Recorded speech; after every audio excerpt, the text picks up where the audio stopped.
What's going on, everybody? We're at the Ross Racing Pistons booth. I'm with David Butler from Butler Performance, and I want to talk a little bit about your partnership between Butler Performance and Ross Racing Pistons. Well, partnership's the right word.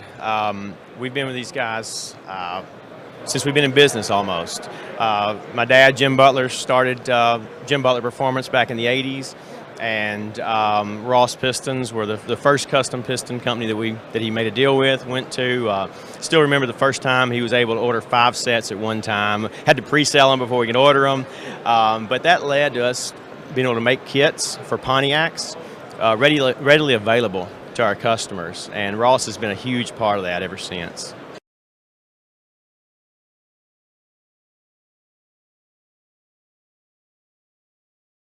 All right, good evening, everyone. Welcome to Green White Checker TV. Tonight we have the Ross Pistons 100 tonight here at Auto Club Speedway. Going to be 100 laps tonight. I'll say we've got the point standings here. Actually, those are not the point standings. Those are IndyCar. So we'll take that back off. We'll not worry about the point standings because we have a special event this evening. Say Ross Racing Pistons kind enough to be part of our race this evening and sponsoring tonight's event. Also got to thank Todd Merkel for being on board and helping us get this sponsorship. So hats off to him. We'll have a chat with him in just a little bit. And so what we'll do here, though, is I'm going to pull up their website. So I'll say you can find them at rosspistons.com. And saying the other thing is, I say they're not just in the U.S. I say they're also in Canada. I wanted to pull that up so you guys could all see. So you can see they have customer service now in Canada as well. So you can definitely find them again at rosspistons.com. So really cool. Say we got a couple little interview videos that I was able to come across. Figured we'll share those for everybody to see. So right now drivers finishing up their qualifying lap. So we'll let them do that. And I believe. So I'll double check. So I don't want to grab him at the wrong time, but I believe Todd Merkel has finished his qualifying lap. So what we're going to do is we're going to grab him now and say, because I'll say this is all thanks to Todd getting this set up with Ross Racing Pistons for tonight's event. So I'll say, Todd, I know they sponsor you with your Pro Stock car, but I'll say you can probably give a little bit more insight about everything that they're able to do for you. Oh, yeah. Ross Racing Pistons has been fantastic on my real-life drag race car. I've been using Ross Pistons for many, many years, and they've been really helpful to me. So I thought it would be kind of a neat deal since I run their decal on my my Trading Paints iRacing scheme, that it would be kind of neat to sponsor this race in their name. No, it's a really good idea, and as we're kind of showing some of the viewers out there, they're not just in the U.S. anymore. They've also got some support in Canada as well. So I know we got a couple of guys over up north, I should say, with I know Craig Forsyth for sure is one of them. Got a couple of guys I know part of the league that are up north. So it's gonna be really cool to see that. And I was saying that's something you can attest to. I mean, with Pro Stock Racing, obviously they it's not like you're taking it easy on those Pistons with that quarter mile racing you got. No, not at all. Especially when you're shooting 700 or 800 horsepower worth of nitrous down on top of them. So yeah, they take a beating, and I've had nothing but good luck with my Ross Pistons. That's awesome. So I'll say it looks like a pretty good qualifying run for you as well there. I saw you towards the top of the board in practice. Looks like maybe 8th or so for you tonight in the Q run. So anything you're looking for specifically in tonight's race that you were figuring out during practice? Well, just knowing that this was a Ross Pistons sponsored event, I wanted to be at my best, so I put a few extra laps of practice in today.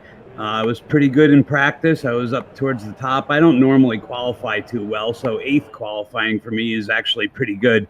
So I'm just looking forward to keeping 4 wheels on it tonight and see if I can't get this Ross Pistons propelled Ford Mustang to the front. All right, well, good luck tonight. So it's going to be fun to watch you during the race this evening. Thank you, and we'll catch you at the end, hopefully. All right, so that is the number 81 of Todd Merkel. So we'll pull up our starting grid here real quick. So on pole position is going to be that number 94 defending series champion Maxwell Caldwell, holding off Charles Johnson. You got Kevin DeBrown there in 3rd, Chad Wilkes 4th, Logan Helton coming back to Area 51. Glad to see him again in 5th position. Jim Brooks 6th, Larry Yingling. Again, he's gone 3 in a row. We'll see if he can make it 4 in 7th. Todd Merkel right next to him in the 8th spot. 9th through 16th here, you've got David Payton. I got an update on his last name there. So that's the number 38 machine. Corey Lane, Gary Corley, Bud Steele, Jack Walls, Roy Grandy, even though I want to say Grande, Andrew Pleshy, and Michael Spell. You got Brandon Pasalacqua, Dean Wilkinson, Ted Decker Jr., Robbie Richards, Mark Brown, Dalton Hayes, James Ledford, and Eric Schaus in 24th. And the remainder of the field here, Christopher Matthews making his Grand Checker, his Area 51 debut in that number 92 machine. Jason Bridges, Chris Massey, Dwight Plesh, Len McNeese, Nicholas Winook, Max Davies, and John Brill. And as always, kind enough to have in the booth with me this evening, Dale Knott. So I'll say, didn't have a lot of time to kind of comb over everything for tonight's race here, but it sounds like about 33 or so laps, which will put him right in the window to make it on 2 stops. But we'll have to kind of see how these cars react to this track, because it's a slightly older pavement. So I'd say I feel like the abrasiveness might be something to keep an eye on for these tires. Yeah, I mean, we know this track, it gets tight. We know if you overdrive that tight condition, it'll snap loose. Pretty much been that way for the history of the sim. But since it's behaved that way for so long, it makes it a very predictable racing surface. These guys know what it's going to do throughout the run. Yeah, that's exactly right. And saying this track's really interesting too, just the way you kind of can drive these turns very differently. Turn 1, you really can arc it in late, and then kind of get that really almost late apex it, if you will. And then 3 and 4, you can actually kind of cheat a little bit and kind of cheat that apron just a little bit through the turn. That banking difference kind of helps that car rotate just a little bit. So we'll see if the car does start tightening up. We'll see if anybody does that to help their cause. But yeah, so I think it's going to be an exciting one. I say a lot of width of lanes here, but of course you're going to probably want to be pretty much at that near the white line, if maybe not just a groove or so at most above it. So we'll see where these drivers are going to go to get that track position here. Absolutely, draft, big deal here. You lose a draft, you lose a race. So I'm interested to see how this first green flag run goes. Yeah, so we'll see how aggressive drivers are. So I think it's going to be definitely a mixed bag. Again, no fast repair, so that's going to definitely be part of these drivers' minds. And again, a great field here tonight. Looks like about 30 drivers taking the green. As that we say that the green flag is out. Maxwell Caldwell going to lead them to his drive. Next thing though, you've got that number 9 of Charles Johnson. And right behind them, you've got Kevin DeBrown in the 93. Chad Wilkes to his outside. Yeah, Kevin DeBrown almost pushing Maxwell Caldwell down the front stretch there past the start-finish line in turn 1. Yeah, so it's only his second race here, and so we know obviously that he's a quick driver, so he's got to kind of prove himself to everybody else here, as it looks like things staying pretty much double file throughout the field. A few cars further back kind of singling out, but right now Maxwell trying to hang on to that lead, probably wants to at least get that first lap leg, get that bonus point along with the pole position there, try to kind of capitalize on that. Yeah, Max definitely saw the run that Kevin DeBrown was getting. He dropped about a lane lower there on the backstretch to prevent Kevin from getting underneath him entering 3. Yeah, so one thing you'll notice is these drivers, you're going to see them always above that white line through the tri-oval. They do try to keep the drivers without to avoid running the apron through the tri-oval. So you'll notice that. Not really a tri-oval, obviously, with it being California, but you know what I mean. That being said, though, also noticing Logan Helton right now up to 3rd, really pressuring. Actually, I should say pushing that 93 car. See if that 63 can help him get to the front. Yeah, 93 of Kevin Brown makes it around Max Caldwell with the help of the 63 Logan Helton. Logan's got a fast car, obviously. You know, he was right on Kevin's bumper and basically forced him to the lead there. Yeah, Logan's been a really quick driver. See, he hasn't been racing for a little bit last few weeks or so, maybe even months, honestly. But I would actually put him on par with probably similar to a Larry Yingling. I say both these drivers are really fast. Just got to have their cars fall the right way to get himself in contention here. So you see Kevin right now running that middle line here, trying to kind of break that draft just a little bit there, keep that 63 behind him. Yeah, we know Kevin's an aggressive driver. He's going to do everything he can to lead this race. You mentioned Larry Yingling. I'm interested to see how he performs. You know, he's 3 for 3 this season, but Auto Club's a little bit different track than what we've raced for the last 3 weeks. Yeah, Kevin's got to be careful running the apron there. I don't know if they want him to do that, so I'm sure they'll be chiming in saying, hey, don't go down there. So we'll keep an eye on that, but I would talk about Larry, though. He's already starting to make himself known here, working on the 4th position now underneath that number 9 of Charles Johnson here. You see Charles gets a little wide there off of 2, able to hang on to it, though. And so right now everybody's holding pretty steady. But yeah, like he said, though, Kevin does not want to give up that lead. He's definitely trying to break that draft with these guys behind him. Yeah, the important thing to remember, though, is we talked about this a little bit, in our pre-race discussion, was the fuel runs. We figure about 33 laps a run, and that does not give them enough fuel to the end for a two-stop. That's correct. Yeah, it's going to be tight on fuel, so we'll have to keep an eye on that. So say right now things holding pretty steady up front. Looks like Larry has gotten around that 9 of Charles Johnson. Now you got the 17 of Chad Wilkes trying to follow him through.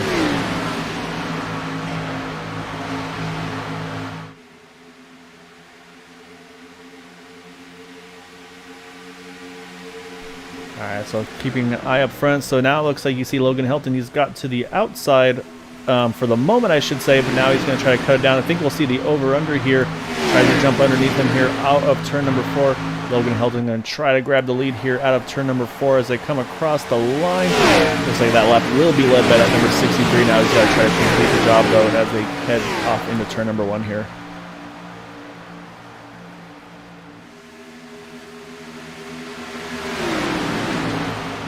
Looks like Kevin kept the momentum up on the top side, able to hold off that fight for the moment. So that's going to be something that's good to know for the future, is you may not be able to complete that pass on the outside. We'll have to see what we can do there. So yeah, it's going to be pretty interesting to see how this is all going to pan out.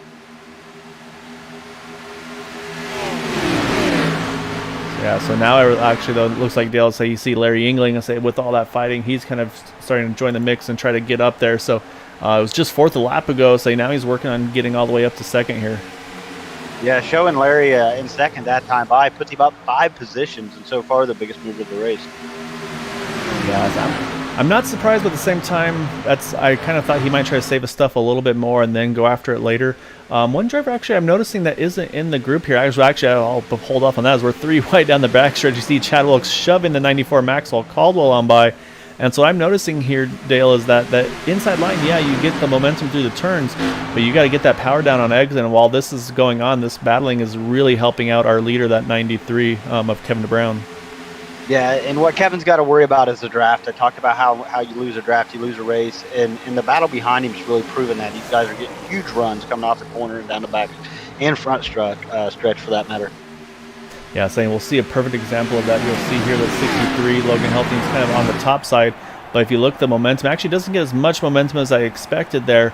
But you can see he is inching just slightly further forward on the 17 of Chad Wilkes. But that's what you're going to see. That inside line really is able to kind of pull forward through the turns. But if you can't clear him on the exit, that's where the outside line is really going to have that advantage. So it's going to be kind of just having to balance that pace and just making sure you don't abuse your stuff too much. But right now, though, Maxwell Caldwell, he's back up to the lead here. He wants to fight for that top spot now from that 93 of Kevin Brown.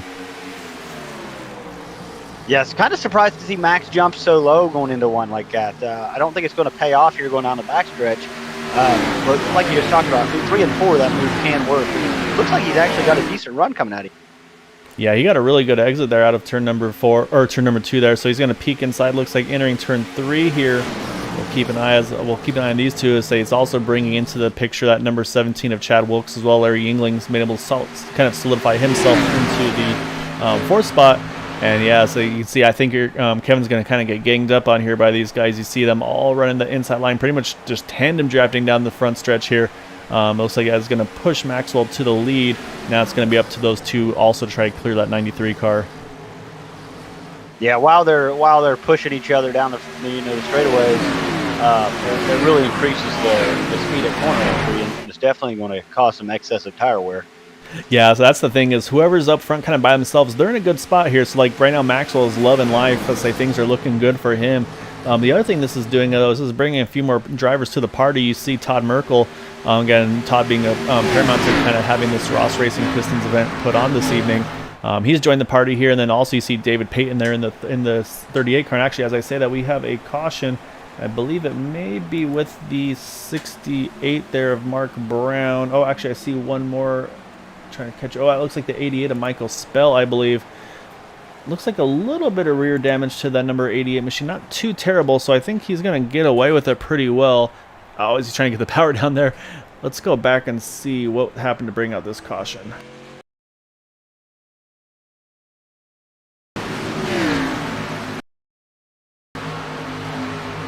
see Michael's pretty high here, Dale, out of turn number 4. Actually, just catches the outside wall a little bit. That hurts his momentum, but also sends him across the track. And Mark Brown, nowhere he could go there. Those two make contact, and that's where the 68 and the 88 go around. That's what brought out the caution there.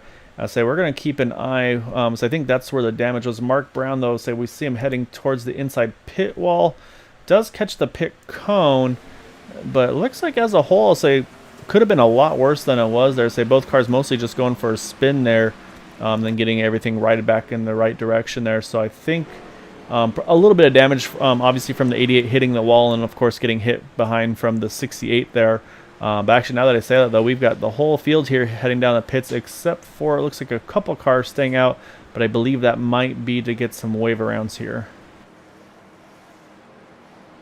Exactly what we talked about happening with the car getting tight is what happened. Michael entered the corner, had a couple cars underneath him, gave him plenty of room, but just tried to get back on the throttle way too soon. It cost him. Yeah, that's kind of a telltale of Auto Club, honestly. Is turn 4 is really the easy place to wash up and catch the outside wall. And say watching pit stops here, looks like Maxwell easily going to win the race off pit road. I think Logan Helton looks like he was able to jump up into second there. I'll take a look at pit stop times, and I don't see any 2-tire strategy. I see 4 tires all the way through here. So one thing this will do, though, Dale, is this is going to get everybody into a 2-stop window without any issues now. No fuel saving at this point on. And then looking at, I believe, so we were mentioning John Brill, Len McNeese. I don't think those two gridded. So John Brill is able to get one of his laps back now, showing 4 laps down. Len McNeese, unfortunately, showing 8 down. So definitely not what he was looking for there.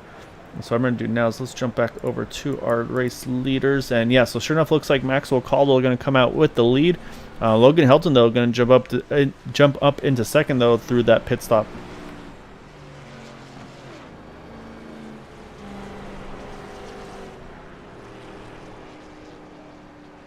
So I'm looking at the pit stop time too, Dale. Looks like Larry Yingling's crew didn't have the stop he was hoping for. As I look at the pit time of 15.4 seconds for him, compared to Maxwell Caldwell, actually 13.7. So almost a 2-second pit difference just with the crew there. And so one thing I forgot to mention is with this being a 2-mile track, we got quick cautions on, so the lights are already off on the pace car. So say before we get going here, I'm going to pull up one more of our Ross Pistons video before we get going green. And you guys have been using Ross Racing Pistons, obviously, for a very long time. How has the customer feedback been as far as their engines, reliability, high horsepower coming from Ross Racing Pistons on the inside? Well, the number one thing about Ross, of course, their quality, but right there with that's their service. And that's what's really kept us with Ross all these years. We've never looked for another piston company. We've never needed to. Our customers love them. Of course, we build the engines there in-house, but we also sell a ton of kits, a ton of rotating assemblies. And so guys are building these things themselves, and we sell to a lot of other engine shops that maybe don't do Pontiacs a lot, and so we've got the stuff on the shelf, and so they'll buy it from us, and the guys love it. It just works, and we've got such a long-term relationship with these guys. We've got the Pontiac stuff really dialed in, and again, it just works. All right, drivers entering turn number 3 here, Dale. So so obviously everybody pitted there. See, the only driver that actually, no, you know what? Everybody did pit there. I say, I was looking at Len McNeese. He's like he got one of those wave rounds. He's only had 4 laps on his tire, so he's pretty much equal to those guys as well. So, like I said, the problem for him though is John Brill being 4 down. Both drivers are going to need a lot of help here, and I say, at this track, I just don't see that happening. As they go green, the bottom line gets a great restart. Pretty much stays grouped up right on each other's bumper. Yeah, I almost got a little bit of tandem drafting there. I was saying Logan Helton's going to feel like the odd man out here as everybody's hugging that white line going through turn 1. So you can see they just want to get everything they can here right off the start of this one. So I think this is definitely going to be this is where you want to try to get what you can on the fresh tires here. But again, so there's kind of 2 trains of thought with that really, Dale. Is I know there's some drivers that obviously this is like, okay, this is go time, get all my track position. But we've seen other drivers, I'll say, most notably that 13 not Gabe Butler, of, oh, come on, why am I losing his name now? You got it on me, Dale, or I'll do some research, I think.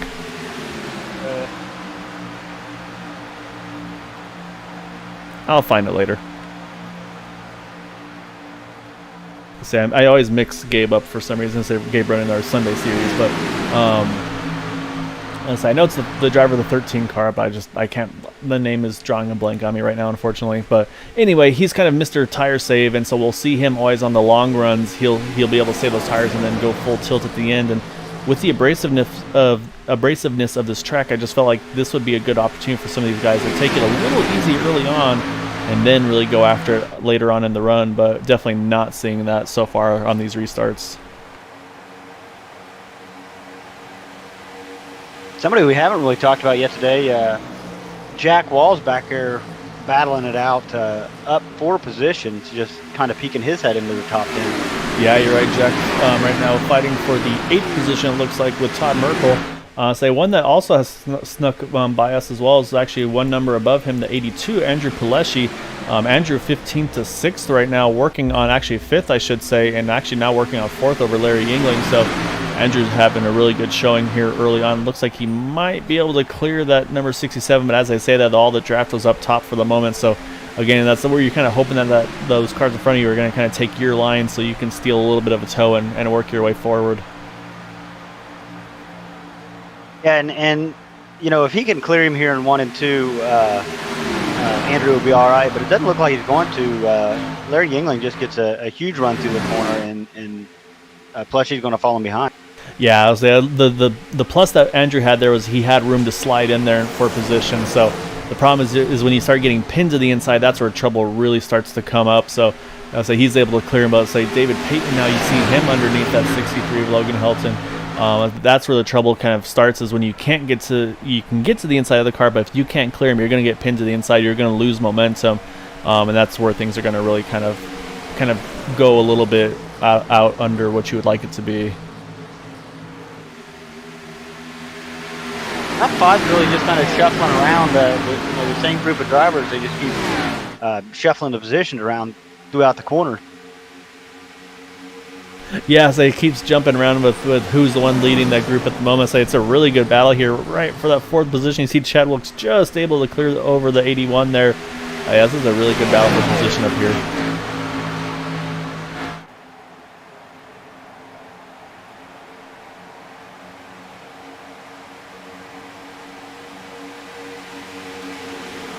Max Caldwell right to the bumper of Kevin Brown entering turn 1.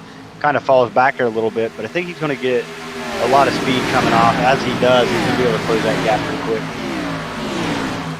Yeah, I'm not too worried about him there. I say the driver I was looking for, by the way, was Ryan Kelly. That's who's not here this evening. I was trying to figure out who it was, and yeah, Ryan Kelly, he's kind of Mr. Tire Safe. So hopefully everything's going okay for Ryan. Definitely miss him out on track right now. But say while I've been doing all that though, Kevin Brown though back up into the lead here. I'll say apologies for missing that, but yeah. Trying to do a little bit of research, and again also watching that battle. As you can see, Kevin again being extremely defensive. He's got to be careful because it's still early in the race, and you don't want to get drivers mad at you too early. Yeah, it's kind of a 3-way battle. You have Kevin Brown, Larry Yingling, and Max Caldwell. It looks like he's going to get around to 94, Max Caldwell. But all 3 drivers battling very, very hard for the lead. Yeah, saying the problem with Kevin doing that though is to say he's going to lose his momentum. Doing what he did there, had a really bad entry into that turn. And that's where it really opens the door for Larry Yingling. So that's where Larry's going to try to hang on his outside door here. See if he can stay to the outside of that 93 car. Can't quite do it though, but I have a feeling I was thinking you'd see Maxwell jump to the back of the 67, kind of give him a shove down the front stretch. As I say that, now he's going to jump to the inside. Looks like almost 3 wide there, entering turn number 1. Larry's going to stay just high enough, as these guys are definitely fighting tooth and nail here for every position. One thing we know about Larry over the past 3 weeks is he's a very, very patient driver. And he's not going to pressure you to the point that he makes a mistake. He's going to pressure you to the point that you make a mistake. Yeah, that's exactly right. And he also kind of bides his time until it's really time to go after it. So I'd say, and that's the reason why. I mean, he's got a lot of talent, and he can put down a fast lap when he needs to. But as you and I both know, we know a lot of drivers that have lots of speed, but they just don't have the racecraft to get to the end of the races unscathed. And I say that's what Larry has. He's got both of it, and saying that's what he's kind of showing to put to good use right here. As again, you see these two fighting really hard up front there with the 93 and the 94. But again, you got Larry here just kind of biding his time, letting them kind of beat themselves up, and then he'll try to capitalize on it when the time is right for him. And it may look like on the short end that Maxwell Caldwell's at the disadvantage being up there, but he's holding Kevin Brown to the bottom, and it just costing Kevin Brown so much on his right front tire. Yeah, that's exactly right. So you keep it pinched like that, you're just going to be only hurting that tires. Now Larry's going to jump to the inside. And I was going to say, I think you'll see the Maxwell move a little bit to try to give Larry a little bit of drafting help as well, as I believe those two do race and work together as well. So let's say that's also where that teammate stuff works out pretty well. So I thought I saw a little bit of smoke in the background. I think it may have just been a connection. But so whenever you see that, you always kind of react there for a second. So it looks like all's still good up front here. So trying to look around on track here. Looks like everybody's still about pretty settled out here. One driver that we haven't mentioned yet is Dalton Hayes in the 47 car, up from 22nd to 13th. So he's also making a really good move. And you can also see he's right behind that 76 of Jim Brooks, also the 81 of Todd Merkel. So right in the thick of things up front here. Yeah, I kind of went back and looked at that smoke, and looked like there was some contact between Todd Merkel and Charles Johnson. Oh, okay, so there was. I thought it was a connection issue, to say, but so whatever it was, though, great save by those drivers to hang on to. Say, let me find one of the 9 of Charles Johnson. I was a little ahead, so I'm gonna go out on a limb and say that it looks like Todd Merkel may have come out worse for wear after that contact. Yeah, kind of washed him up the track in the middle of the corner. Luckily, he didn't tag the wall, but he definitely lost some position.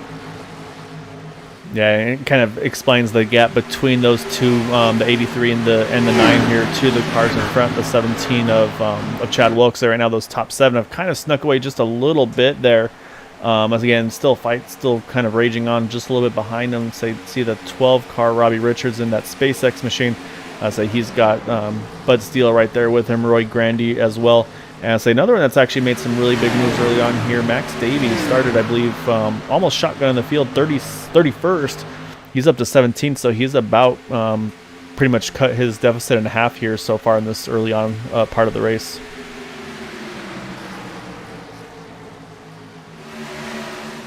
Kind of surprised, we're 25 laps into the race, one caution, but this field is still pretty much under a blanket.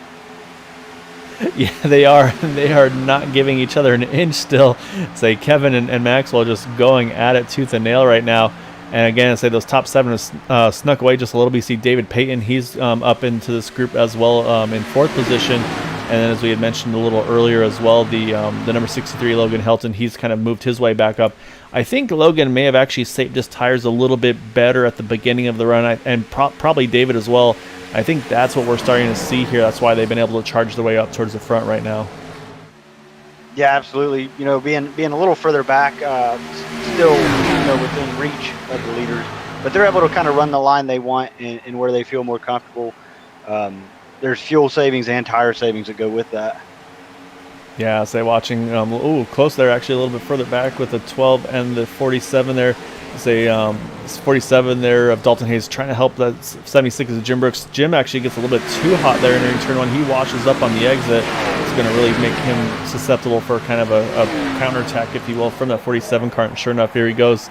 Dalton Hayes going to duck underneath that 76 car. Try to see if he can grab that 12th position here entering turn 3. Yeah, they're going to make pretty short work of Jim. Jim kind of wasn't in the most favorable position entering there. And now the 47 of Dalton Hayes is going to set his sights on Todd Merkel. Looks like Jim's able to at least get back to the bumper of the 47 car, so that'll hopefully kind of minimize the damage there. So we're going to jump back up front because this might as well be Talladega or Daytona the way these guys are going after it right now, because they are fighting hard for position, and it's all about really track position and kind of having the right draft and all the momentum kind of a thing here. Yeah, this could, one of the things we haven't really talked about, if Maxwell Caldwell and Kevin Brown would get together, be it net code or one of them gets tight and slides in the other one, or whatever, that's a big deal because everybody stacks so tightly on each other. It's really going to cause havoc on this field.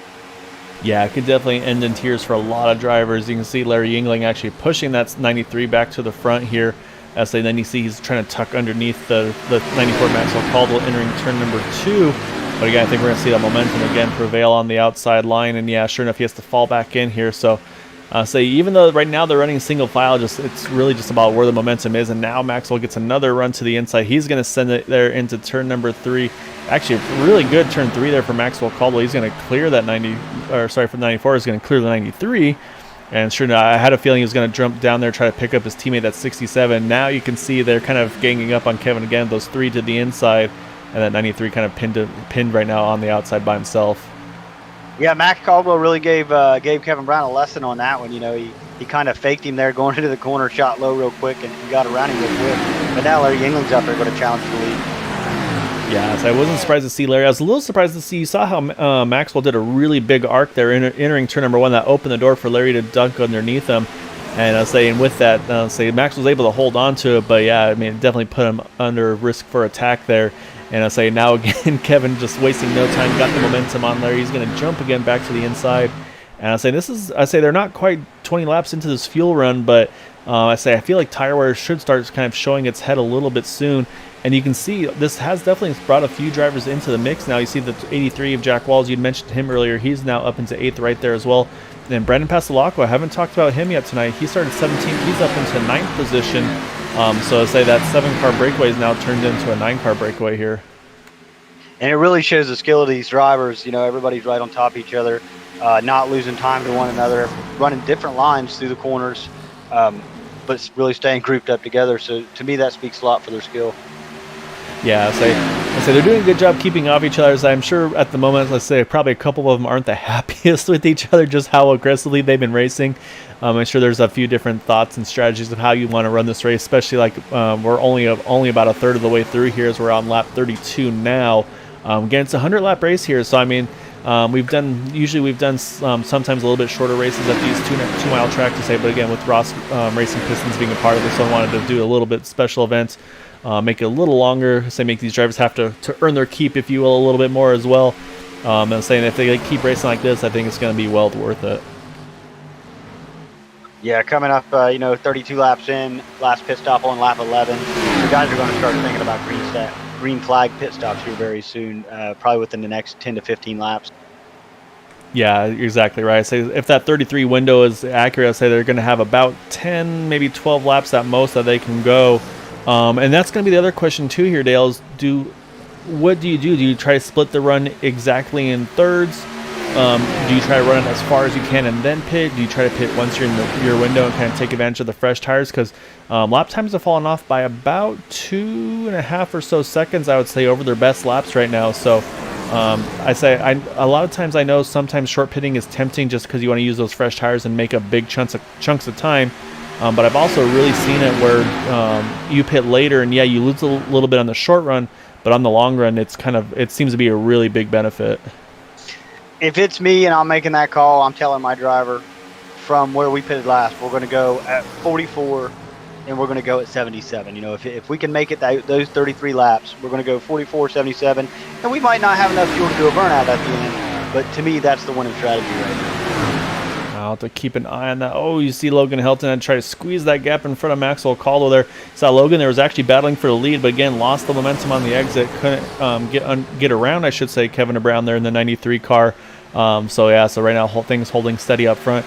As I don't want to ignore some of the guys that are watching. Again, we really appreciate you guys' viewership. So your brother Jaime, he's watching. And say always nice to have him. And say he's been a really good supporter of things here. Actually, as I say that, Jim Brooks, he hits the pits, so he's going to be one of the early pit stop people of the race here early on. And then we've also got one of the Indy Series racers here watching as well with our Mr. Matt Wagner. So really appreciate you guys being on board and watching the race tonight. Yeah, absolutely. Appreciate the viewership. And, Matt Wagner does a lot for the IndyCar Series here at Area 51. So big thank you for everything he puts in to make that successful. Yeah, I've worked with him a little bit. He kind of tried to teach me some setups, and it was like he was teaching me another language. So I'll say I'm glad for his technical skills with those cars, and say kind of like you as well with these Cup cars. I'll say I know that I just want them to turn well and not turn too well, and to be able to go fast. But I'll say when you start bringing shocks and springs and all that kind of stuff in, it's like there's not a lot that I understand there. So that's why I kind of defer to you guys on the setup side of things. kind of a two-car breakaway here with Kevin Brown and Larry Yingling. Really not surprised again to see Larry up where he is, putting a lot of pressure on the 93. Kevin Brown going into 3. Yeah, so I think Larry here, I think he knows, he saw what's happening with that side-by-side racing, so he's thinking like, hey, you know what? If we just lock on together, say, kind of try, and I think Larry is faster than Kevin right now, but like you said, I think he's just trying to kind of get these two to break away here. So actually, let's hop on board with this number 67 of Larry Yingling, and you can see he is pushing that 93 through the straightaways, and he's going to jump on the back off just a little bit on early there, entering the turn. But of course, wants to get that better exit, and of course, then use the draft of these lower horsepower, higher downforce cars. And he's going to be able to get right back to the 93 car, and again try to give him a shove here down the backstretch before they get to turn 3.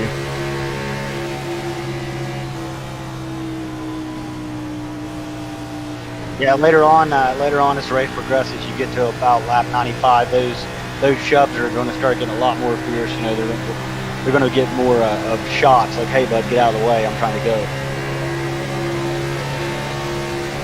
Yeah, you're exactly right. I say Larry, though, he seems to really bide his time well, though. So pit stop wise, looks like I also see Bud Steele. He's hit the pits. So what I want to do is I want to keep an eye on the lap times with Jim Brooks and these other guys. So Jim last time by actually ran at 40.657. Again, he's going to be in some traffic here as well while this is all going on, while the leaders are going in the 42.5. So right now he's about 2 seconds a lap faster than the leaders.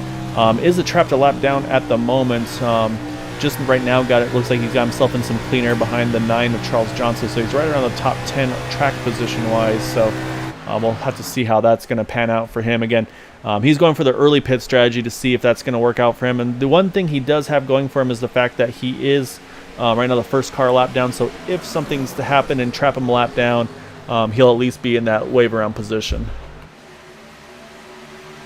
Yeah, first car lap down, not too far off the leaders. I think he's going to be able to unlap himself here real shortly. I mean, he's just closing in on him so quick. So we got some insider info from your brothers. Unfortunately, it sounds like Chris Matthews in 9-2 caught the wall a little bit earlier on. And being the competitor that he is, he hopes. Oh, actually, as I say, that caution has come out. Trying to see where it is. Oh, it looks like the 47 Dalton Hayes is involved. You can see him stopped in the outside lane. He's going to try to loop it around here. So you're going to wait for some of the more cars to clear before he loops all the way back around. So that's going to put us under caution. So that was actually exactly what Jim Brooks was not really wanting to see. Looks like actually Bud Steele involved as well. So I think it's going to be a situation of new tires versus old tires. May have just not seen the closing rate. So let's go back and see what happened between the two of them. But yeah, I think it's just probably a speed difference. Actually, no, I think it was unrelated. So watch here as they go down the backstretch, entering turn number 3. And oh yeah, as they actually, the 12 of Robbie Richards just gets into the back of Dalton Hayes on the entry there. So so nothing really that Dalton could do. You see all the 85 also trying to catch which driver that is on our group here. It's Chris Massey. He got a little bit of contact from that one. Eric Schaus looks like he's just able to slip around on the outside line there. Close call for him. Oh, and Charles Johnson was already committed to the outside line and almost got him cleared, but just kind of catches him with his right side a little bit. So a little bit of extra damage for the 6 car as well here.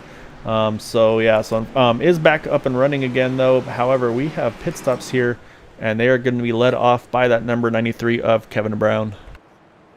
So it kind of brings out an interesting situation where we're saying, estimating the 33 laps. So they're going to go green at what? Probably 45, 44. With the quick yellows, actually, I think they'll probably restart with about 58 to go is going to be my estimated guess. So we're at 60 to go now. So yeah, I think it'll be 58 to go is when they'll restart. So that would bring us to what, 29 laps per run? Yeah, so it shortens them up a little bit, but what that in turn does is less fall off. Yeah, that's exactly right. So say that's definitely some potential. See, it looks like Kevin's able to win the race off of pit road here. We mentioned Jim Brooks does get that lucky dog, so he's going to hit the pits and get some more fresh tires on that car, put him back on the lead lap. The downside, of course, is loses all that track position that he had gained, or that he might have gained through his pit stop strategy there. So that's the gamble, the risk reward, if you will, of trying to pit early or pit late. So unfortunately, it did not work for Jim this time around. And so it's one of those things. You're like, okay, well, we've got We've got a big track here. It's a wide track, so you think you can get away with it, but just unfortunately, there's sometimes you don't know what's going to happen around you. The big winner in all this, in my opinion, is the 44 Kingsford Camaro of Dwight Plesh. He was about to go a lap down when the caution came out, so this saved him. He gets a fresh set of tires, fuel, and he's 40 seconds or call it 38 seconds from getting lapped again.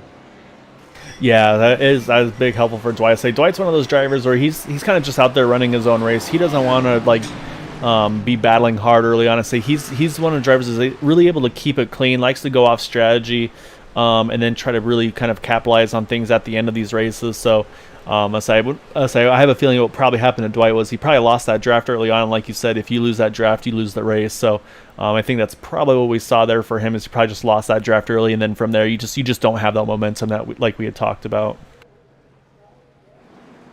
All right, lights are off on the pace car. Say we'll do one more time. So I pull up a quick video here before we get this restart going. And really want to thank our sponsors, Ross Racing Pistons, and of course that 81 of Todd Merkel for getting that all set up here.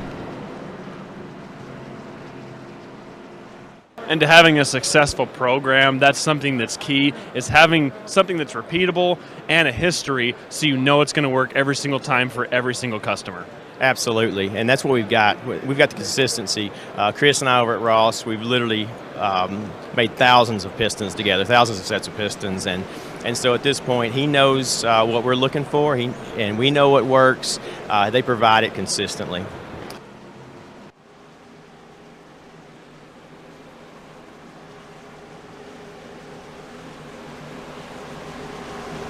All right, pace car entering turn number 4 now, so we'll see the pace car drop off in just a second. Again, going to put it back into the hands of that 93 of Kevin DeBrown, so we'll see what Kevin can do here on this restart. Got Larry England to his outside, right behind him Chad Wilkes, Logan Hilton in 4th, Maxwell Caldwell is our top 5. The 93 of Kevin Brown gets a great restart. It's going to allow Larry England to Chad Wilkes. Yeah, you saw Larry wasted no time to get to the inside. Again, you do not want to get pinned up on the top side on these restarts. One thing I did not mention is the initial start, they do have to go on green there, but after that, on all the restarts, leader has control, so Kevin Brown kind of, at his discretion, he's able to get things going, and so that's usually where you're going to see that advantage. But here comes Larry, though. He gets a good head of steam off of turn 2, and he's going to try to work it entering turn number 3 here on the inside. And I'd say we'll see how aggressive Kevin is. You can see really got a big arc there entering 3 to try to get that arc down in there and keep the power down as well, as it's going to definitely make life challenging for Larry to try to complete this pass here. Yeah, he does get a little help from 17 of Chad Wilkes. I just don't think they're going to be able to get it done on the front stretch. Yeah, it's going to take a lot, and actually it won't hurt is that if you wind up going 3 wide, you saw Chad Wilkes think about kind of making that middle there fit. I think that may have given Larry just enough to clear, but actually, as I say that, Kevin's got some momentum on the top side. He's going to fight for that top spot here. So yeah, so you can just see, so it's a pretty equal here, right? So you got, obviously the inside line is going to be faster through the turns, but that outside line's got pretty good momentum on the exits, so it's just going to be really about the drivers who can get the power down the best.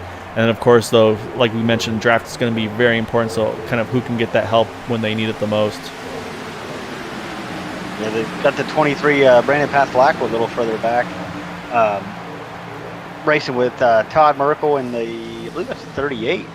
David Payton. Yep, David Payton, Todd Merkel, they're all right together here. This is right inside the top 10. Also, Eric Schaus up into the top 10 as well. Eric started 24, so great jump for him as well.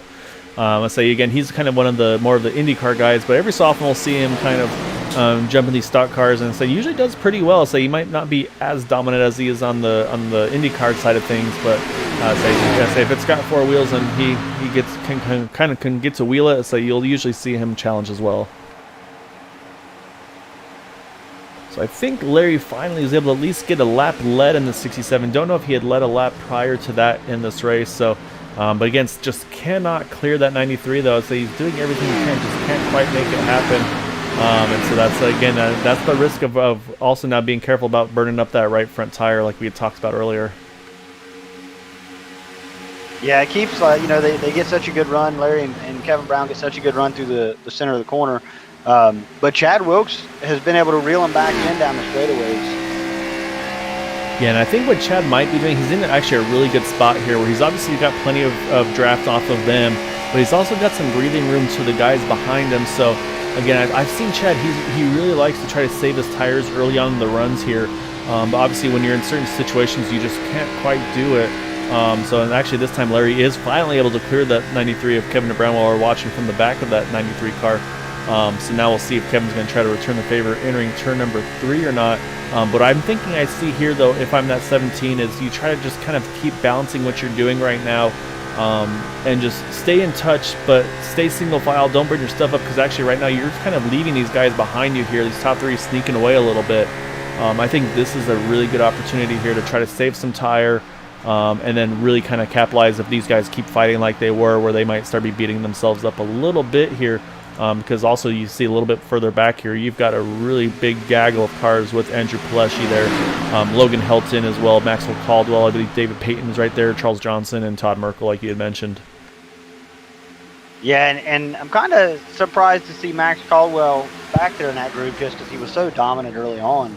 I don't think it's really going to cost him much. I believe he'll be able to run through it, but it's just not where he's been running. He's been up in the top 5, and to see him back 7th, I know that's not super far, but it's further back than he's been all day, really. Yeah, so when you start from pole position, yeah, you kind of hope to keep that track position all race. So, yeah, so they may have just been maybe overshot his pit stall a little bit. So I didn't catch what happened though.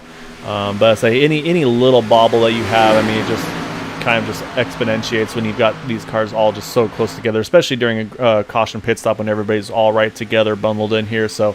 Like you said, I think I wouldn't be surprised to see Maxwell easily be able to work his way back up slowly but surely, try to get back, I'm sure, to that top 5 or so position.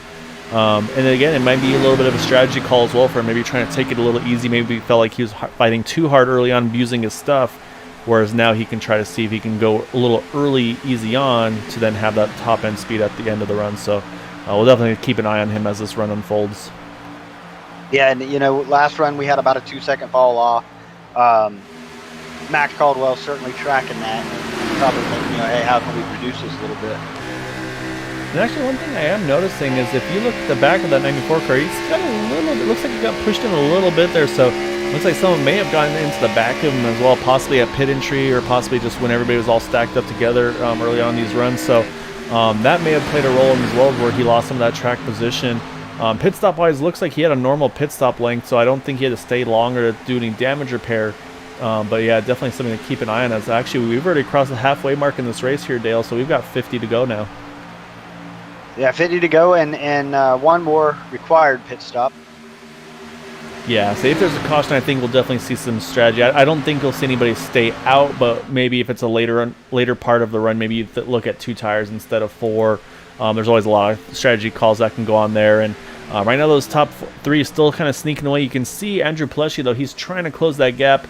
And I say once he does, he's going to bring a bunch of guys with him here. So, again, I think the car I'm really going to try to keep an eye on this run is going to be that 17 of Chad Wilkes, though, because, I've seen Chad kind of try to learn, I feel like, with being able to save tires and really capitalize once the tires wear out.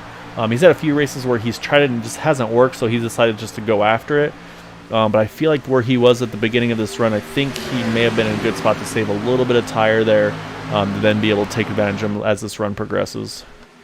Yeah, one thing to keep in mind, we just come off of Homestead, Atlanta, and Charlotte, where you can run away from the field. You're not going to do that here. So saving that little bit of tire, getting that little late race advantage is going to be big.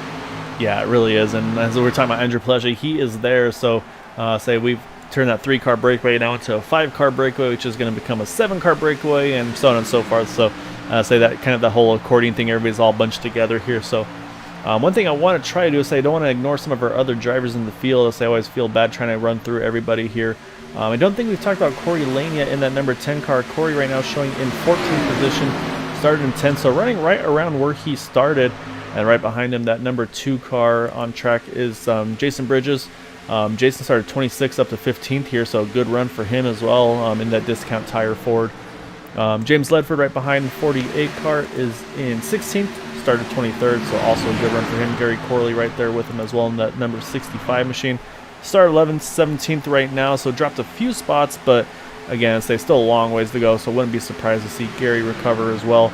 And then Michael Spell, we know he had that spin, that first caution between himself and actually the 68 right next to him. Let's say, go figure, they're all back right together. Mark Brown. Let's say it's kind of how it always works. It seems like, Dale, say when you have contact with somebody, you wind up right next to them the next time around. Yeah, at least in my experience, that's how it is. And sometimes it's people, hey, it was an accident. I don't mind being around them. And sometimes it's like, hey, I think this guy's a weapon. Let me get as far away from him as I can. I don't believe that's the case today, though. Yeah, it was just a simple mistake from the 88, unfortunately. And then right behind them, 55, Dean Wilkinson started 18th, currently 20th. So right around where he started, say right now those guys have kind of snuck away from those cars a little bit further back there. I'll say up front, things still holding pretty steady. I'll say that being said, though, you can see that we talked about that big group now going to 7. Now it looks like it's up to 8 with Todd Merkel joining that mix as well. So right now we've got pretty much the top 8 all within about a second and a couple tenths there up front here. Let's see, a little further back, Roy Grandy. So he's got some damage, I believe, from that earlier incident. Yeah, you can definitely see that front end of that car is not enjoying life. So he's just trying to do what he can there as well. Haven't mentioned Ted Decker Jr. yet tonight. Started 19th, running 23rd. Say Ted's having a pretty solid run in that Oklahoma Sooners car. Car looks clean as well. I mean, that's kind of the first objective really in all these drivers is to try to keep that car clean. Because I say even with just a little bit of right side damage, you just lose so much top end speed here. Yeah, they're so aero dependent. Any little bit of damage will really upset the balance of the car. Just even like you said, flat spot in the right side a little bit, disrupting a fender, disrupting a quarter, changes how these cars handle and perform. Yeah, so you got Chris Massey here in 24th, started 27th. Behind him, Jim Brooks in 76. Again, got that waiver on that last time by. He's trying to work his way slowly but surely up. He's up into the 25th position now, working on 24th. Chris Matthews, sounds like like we had mentioned earlier, I guess was apologizing to somebody behind him. So he made some contact with Wall, and so that unfortunately got that car involved into the back of him. As I say that, though, the 47 there of Dalton Hayes had a moment there. Dalton definitely not having the night he's been hoping for in that 47 car. Started 22nd, currently running 26th, but we saw Dalton up way further up earlier on, but I think that damage is hurting that 47 car as well. We have a couple cars left on lead lap. Nicholas Winook in the 78 car showing in 27th. And then we talk about Dwight Plesh. I think he lost that draft, so he's fallen back to about 20 seconds off the lead here in in 28th position, actually right where he started as well. So that's our lead lap right now. So we got 28 cars on lead lap. 44 is the last of those. And then Bud Steele 6 laps down. John Brill 6 laps down. And then I'm showing Jack Walls as being out of the race or disconnected, so I don't know if it's a connection issue or something, or he may have retired. I don't know if you can take a look on your end, Dale. But yeah, right now I'm not showing Jack Walls on track at the moment. Yeah, I'm not showing Jack either. I'm not sure what happened there. I didn't see anything, but And that's unfortunate. Say Jack's always one to keep an eye out for in these races as well. Say we always joke about with him having that. So he's always got to have that bright yellow Pennzoil machine. So. However, though, up front, though, I think we're seeing that same thing we mentioned before. Larry Yingling just pushing that 93 car down the front stretch. Seem to try and do that little breakaway plan again here. Yeah, looking at the times, they're about 16 laps in this run, and they've already fallen off by over 2 seconds. But the guys up front driving hardest are falling off the most. Kevin Brown's down almost 2.5 seconds on that last lap. Yeah, you're exactly right. And so I say last time by the fastest car on track actually was Corey Lane in the 10 car in 13th position, about 2.5 seconds off the lead. So I say again, just really shows it doesn't really matter where you are on track. I mean, that's going to be where there's some speed with these guys. And of course, some of the drivers up front probably can't run the full pace that they'd like to, just because again they're trying to use the draft and take advantage of it that way. As this time Logan Helton right now showing as the fastest car on track with that draft in that 3rd position. So. It's just right now. I think right now what we see is these drivers are maybe trying to settle in just a little bit and get them into the right place. Oh, as Kevin has a moment there off of turn 2. Had to get out of it there. You saw Larry Yingling have to react there. He's going to jump to the inside of that number 93 car entering turn 3. I'll say even with that moment, I don't think Kevin's going to try to give that spot up. I think Larry's going to take it here as he comes on forward. And that was what we talked about. The car gets tight, you overcorrect, you put too much left wheel in it because it's tight, and it will snap loose like we just saw. Yeah, so that's the classic push loose, if you will. Say if that car is feeling tight, you got a ton of wheel in it, but at some point that's going to give, especially when you start getting on the exit of the turns. And so Larry Yingling saw him get the lead, but now Logan Helton, he's been able to clear that number 67 car, grab the lead back. But now here Larry's going to go for the over-under and try to take the lead right back again, entering turn number 3. And I'd also like to mention, Dale, look who's up to, well, I was going to say third, but now fourth. Max Caldwell back in the picture. Yeah, I say we were talking about Maxwell. Wouldn't be surprised to see him back up into that top 5, and sure enough, there he is. You also see, though, they've been able to drop a few cars here. David Patton isn't able to quite hold on to his packs, just about a half a second off the back of that group. But you see right now, kind of hanging on to this train right now, the 81 again. Todd Merkel doing a really great job in that number 81 Ford Mustang here. I think right now Todd's probably the same thing. I think he's just trying to bide his time, not abuse the stuff, and just be ready to be in position at the end of this race, because what's going to be critical here at the end is going to be that if we get to that green flag pit stop window, it's going to be getting that entry exit. I think that's going to be really the make or break part of this race. Yeah, when you put a fuel run on a set of tires and you try to make a green flag pit stop, entering pit and getting slowed down to pit lane speed and just coming off the racing surface onto the apron can be very, very difficult.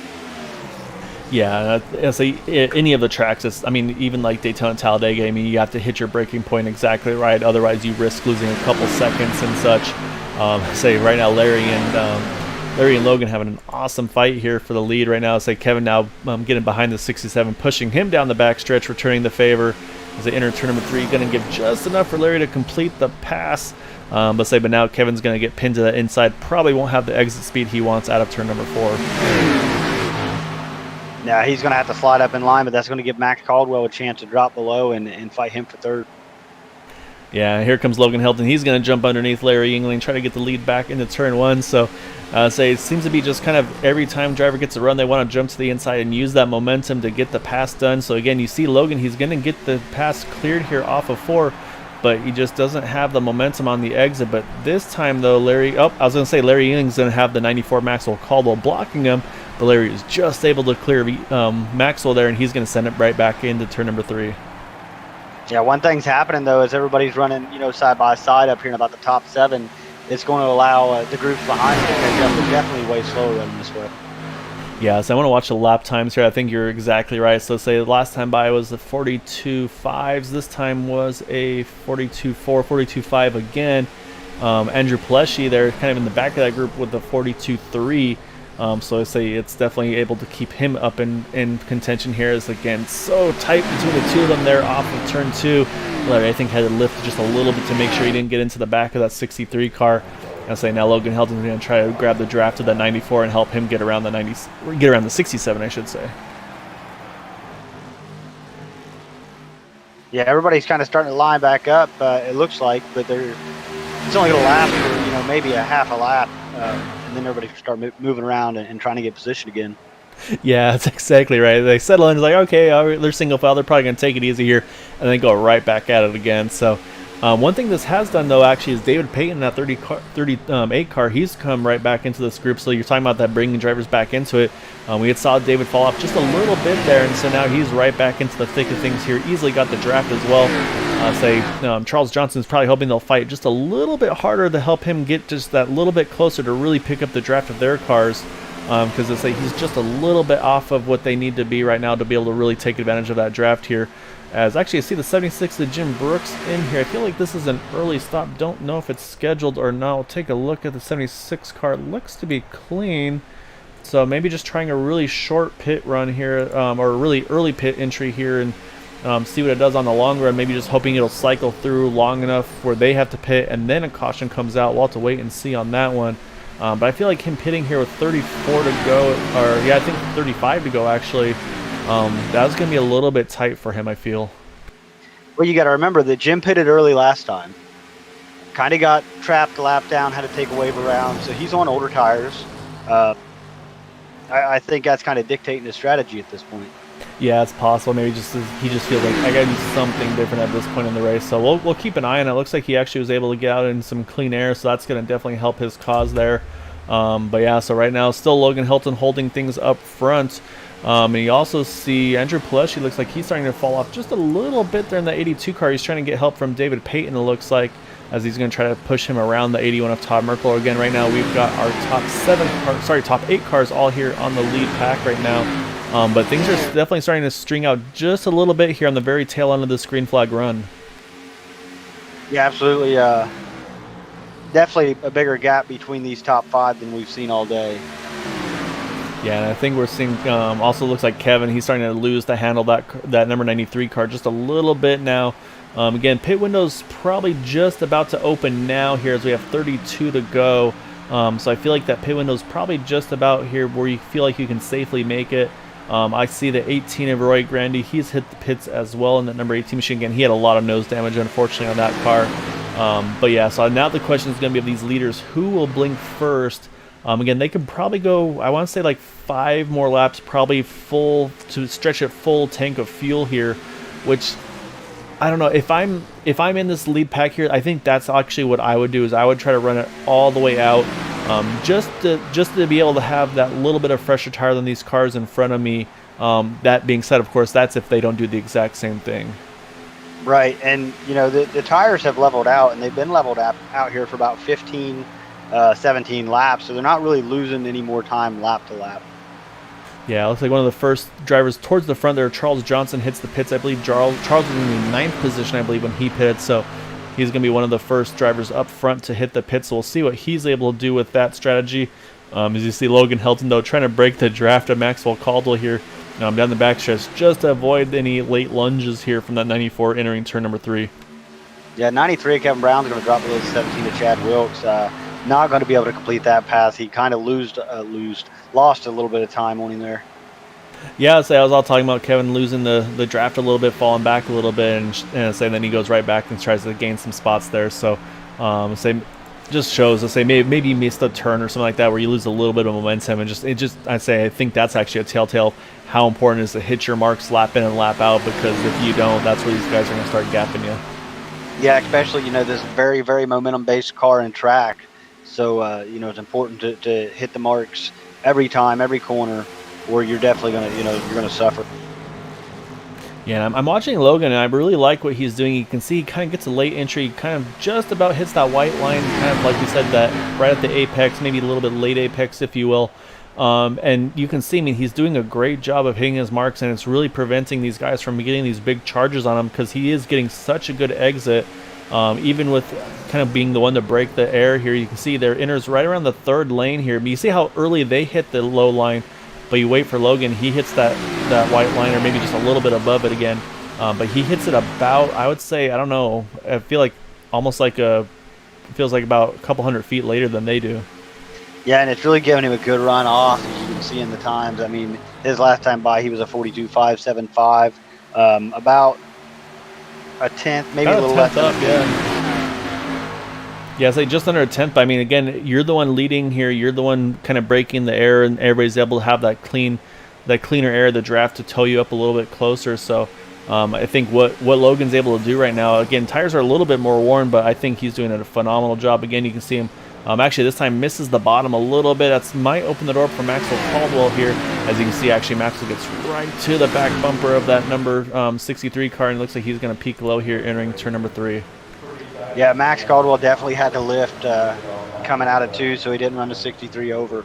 But now they're door to door going through 3 and 4, and I think the 63 is going to prevail here, at least at the line. He washes up really bad there off of 4, though. So I say it's going to be tight off of 4. I think at this point I'm going to give it to Maxwell. You can see Logan starting to creep in a little bit there. It's just really going to depend on how Maxwell's able to enter turn number 3 here.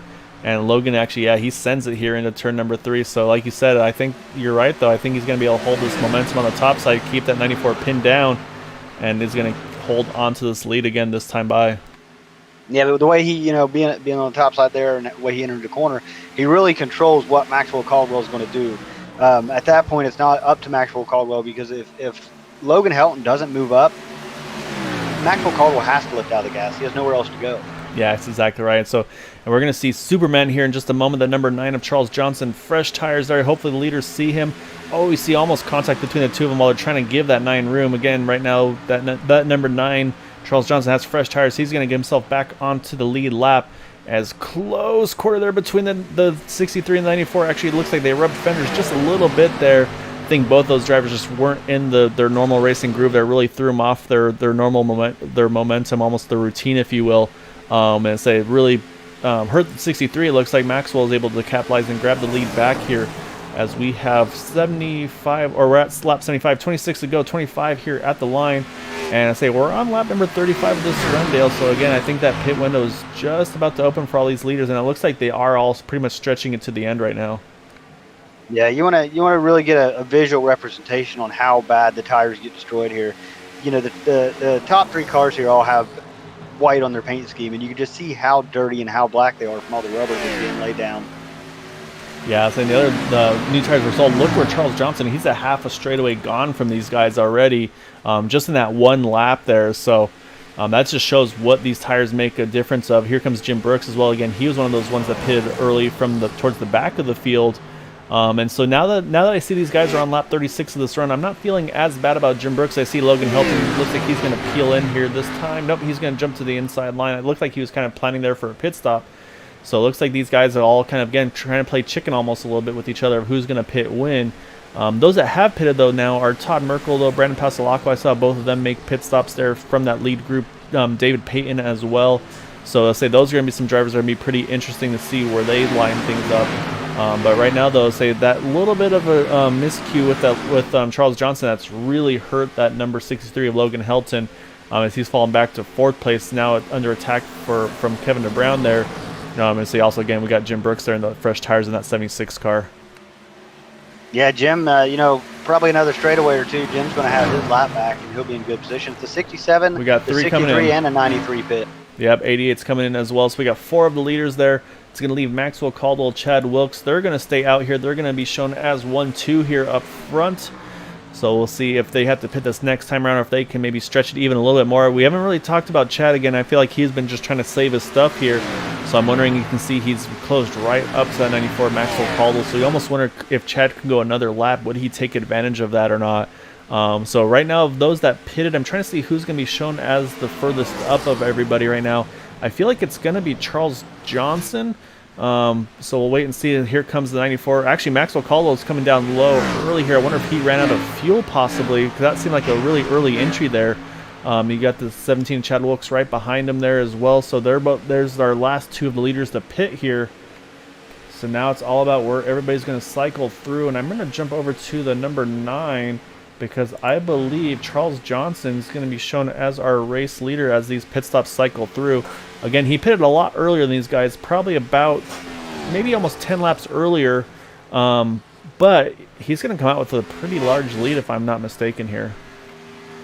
Yeah, if he can get a substantial lead and then a couple drafting partners, I think he'll be all right. Nobody's around him at the moment, but with everybody, coming off and going into pit, that can change real quick.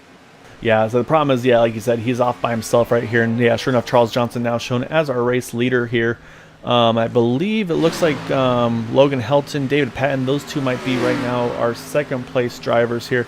But yeah, so right now Charles has about a 6.5 second lead over David Payton there in the 38 car. So we'll jump back to David here.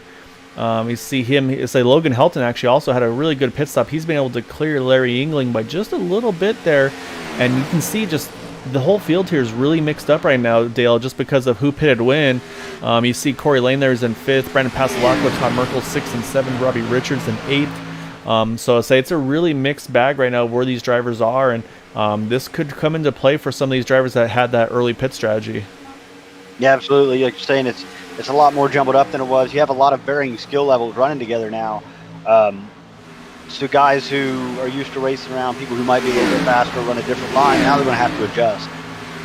Yeah, saying it's not even the different skill levels too. It's just the different tires. You don't know who's got what on their tires, how much more grip you might have.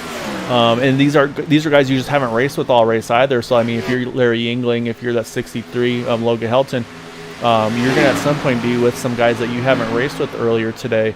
Actually, that being said, though, I say they're kind of sneaking away here, getting back up into that second position. It looks like getting around David Payton there. Let's say David does a good job there. He's going to fall right back in line with them, try to minimize the time loss, though. But yeah, say unfortunately for Charles, though, say that short pit strategy, it's a really good short run benefit. But I mean, he's running almost already 2 seconds a lap slower than these guys up front. Yeah, and the guys we've seen up front early on, Larry Yingling, Logan Helton, these guys are going to group back up, it looks like, pretty quick. And the race is kind of going to go back to where it was, everybody fighting hard for the lead. Yeah, I say if I'm in the shoes of that 67 or the 63, I say as my cat's chiming in as well, what he thinks they should do. I try to work together here. If I'm Logan Helton, I stay on the back bumper of that 67. I push him through the straightaways. You do not want to let Kevin Brown. You don't want to let Andrew Pleshy, Maxwell Caldwell. You don't want to try to let them back into this fight here. You want to try to make it between the two of you if you can. Because, I mean, again, you can see the gap that Kevin still has a lot of cars to try to get around, as my crew chief here is very loud this evening. But yeah, so it's going to be interesting to see what everybody's going to, how everybody's going to kind of see if they kind of all group back up together, or if these two are going to be able to kind of sneak their way around. Yeah, and if they stay nose to tail, I think they're going to be in good shape, because it still is a sizable gap, about a second and a half between Kevin Brown and Charles Johnson, who will be knocked out of the lead here very shortly. Yeah, so they're just about to gobble him up, and so you can see Larry's going to try to get to the outside. Looks like Logan's going to go to the inside, so much for that working together here. So they're going to split that poor number 9 of Charles Johnson for the lead there. Looks like Larry's going to still hold on to the momentum, though, as Logan's going to take a look, entering 3, gets to his door. So say it's so much, I say that whole working together and everything, it looks like that's going out the window here. So what that's going to do is that's going to be exactly what that 93 of Kevin Brown wants to see, because he's now cleared. David Payton now next on his list is going to be Charles Johnson. Yeah, and the 8-lap difference on tire is huge. I mean, it's a second and a half at this point, it looks like.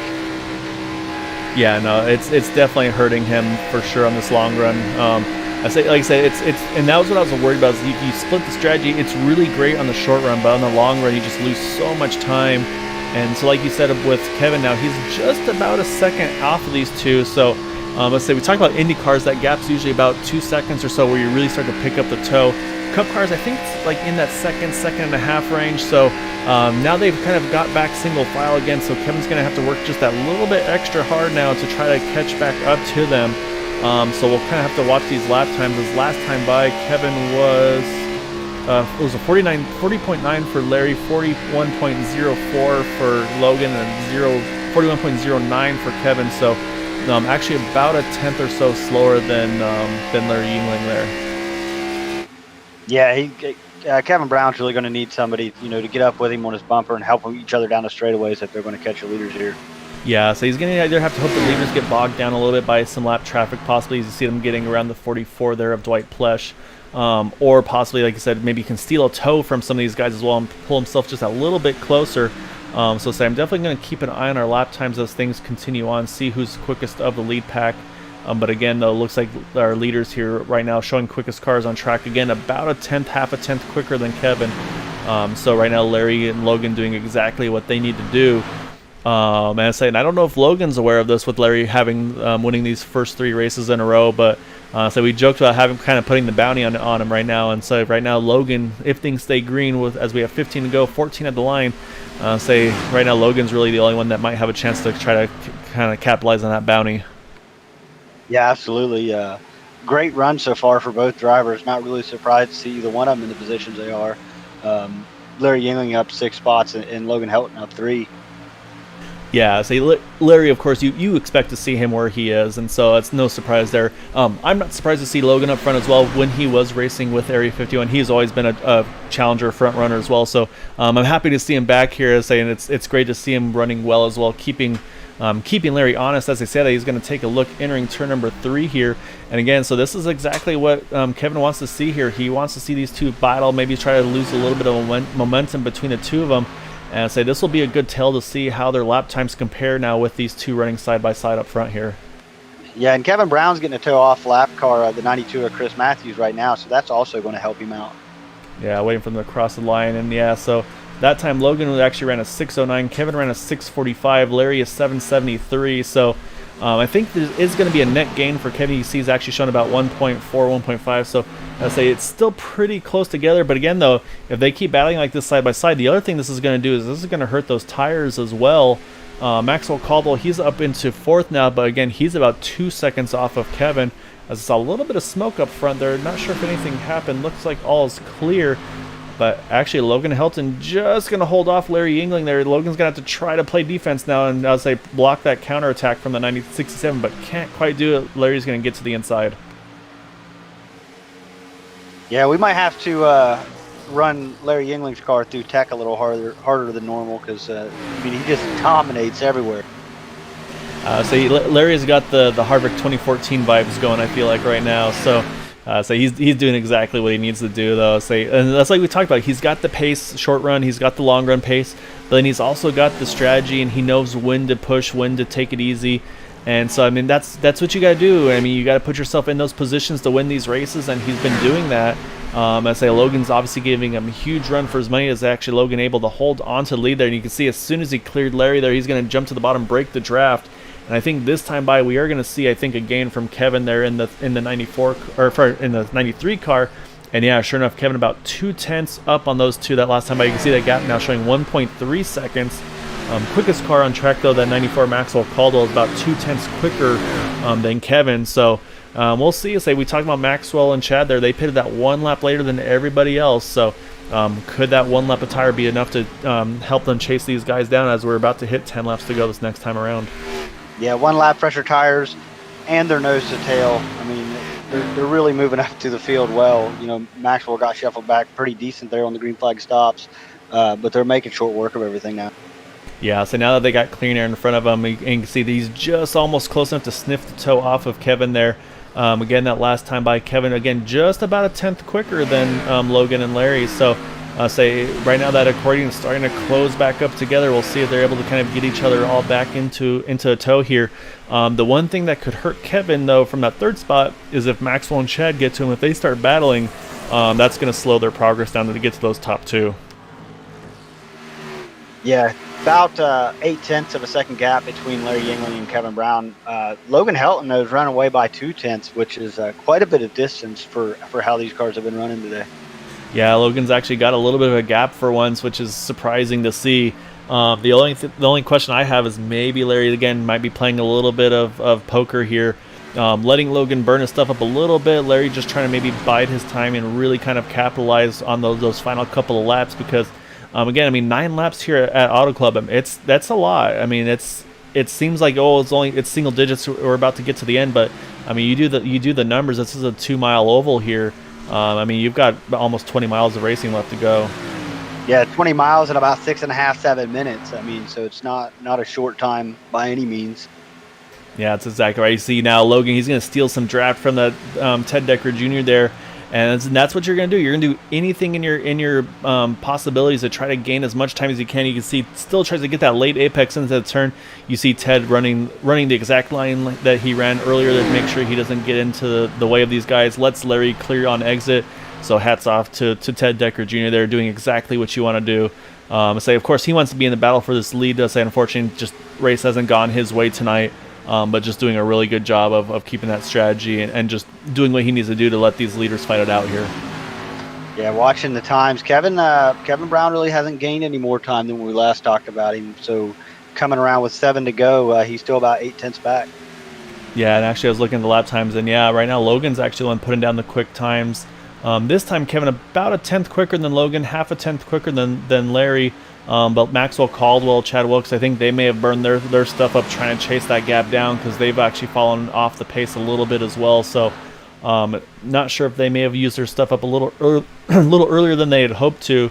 Again, if they don't know for sure, but the way Maxwell entered the pits there, it just seemed like he was not quite up to full song. So I wonder if he may have lost a little bit of pit entry time as well if he ran that thing a little bit short on fuel. Yeah, I watched him come down pit lane. He wasn't completely out of gas, but it may have been sputtering. So I mean, that definitely have a big effect. Yeah, it unfortunately definitely was. So we'll find out. Maybe we can hear from him, or maybe Larry can cue us in, as I believe they raced together in that team group. So But right now, though, like you said, though, Logan Helton's still holding solid here, about 3/10 up on Larry Yingling. So we have 6 to go. Next time by, going to be, say, 5 fingers up in the air for the leaders here.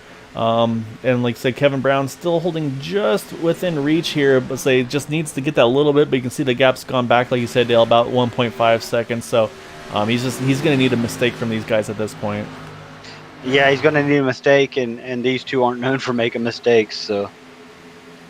Yeah, so it's a mistake, or if they start battling really hard, I guess that's going to be the other hope that he's got. So yeah, 5 to go here. Again, Logan Helton here still holding on to the lead over Larry Yingling. We don't know what Larry has left in the tank in those tires, if he's going to try to make a last-ditch charge on that 63. But right now, Logan holding strong up in the front right now. So, and again, starting to pick up a little bit of drive. He's actually got a couple of lap cars here in front of him. Looks like the 90, I believe I see the 46 and the 60. Trying to tell what car number that is. The last one, 68, I believe it is. So, I'm going to have a couple lap cars in front of him. This could play an outcome in this one as well. Yeah, Larry Yingling definitely a little bit faster than Logan at this point, and coming up to these lap cars, though they are spread out, it still presents a challenge that you don't want when you have somebody right there at your bumper. Yeah, I mean, we've heard drivers before, like luckily with NASCAR, you kind of get some really good inside info with the radio and all that, and you'll hear drivers just yelling at their spotters to tell what these drivers where they want them to go. So say, don't know if in iRacing, if Logan or if Larry's saying, hey, can you guys go low, can you go high, whatever it may be. And the other thing too, though, is even without being at them, they have to pass them. The dirty air. I mean, Logan's going to have a little bit dirty air. The car's not going to turn as well as it did with the clean air in the front of that one. And saying you can see Larry's starting to close that gap a little bit. 3 laps to go here, and that gap is down to just under a tenth. Yeah, this is what I really expected to see. Both drivers are obviously going to battle each other super hard for this. But again, compounded by the lap traffic that they're going to run down, within the next lap.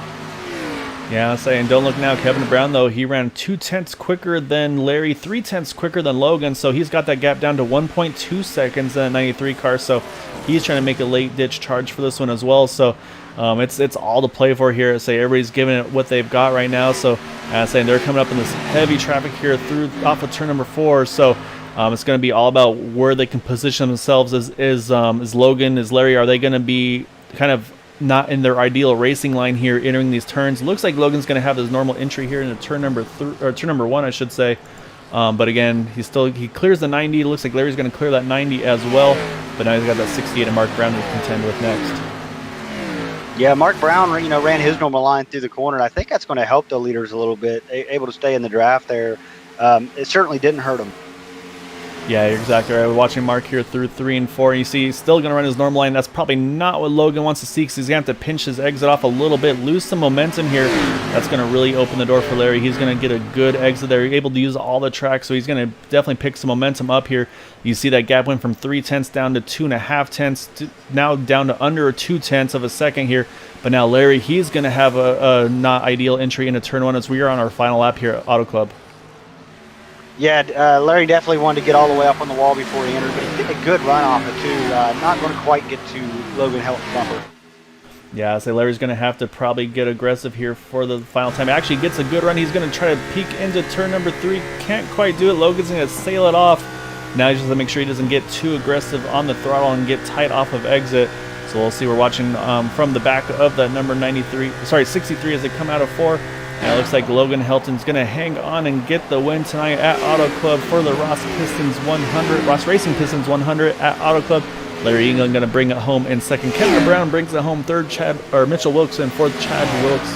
Maxwell Caldwell in fourth. Chad Wilkes in fifth.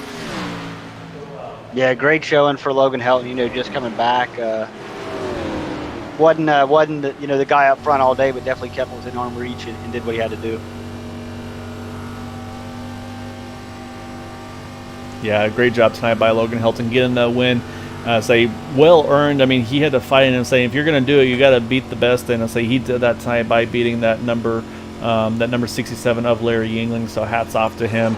I say he's going to bring it around here off of turn number 4. You see a few of the drivers coming up to congratulate him on the win as before they hit the pits there. You see Maxwell Caldwell doing the same there. So again, great job by him. So as we watch Logan here hit the start finish line, gonna probably do some celebrations. So while we watch that, we're gonna start getting things ready and find our drivers to have a chat with them.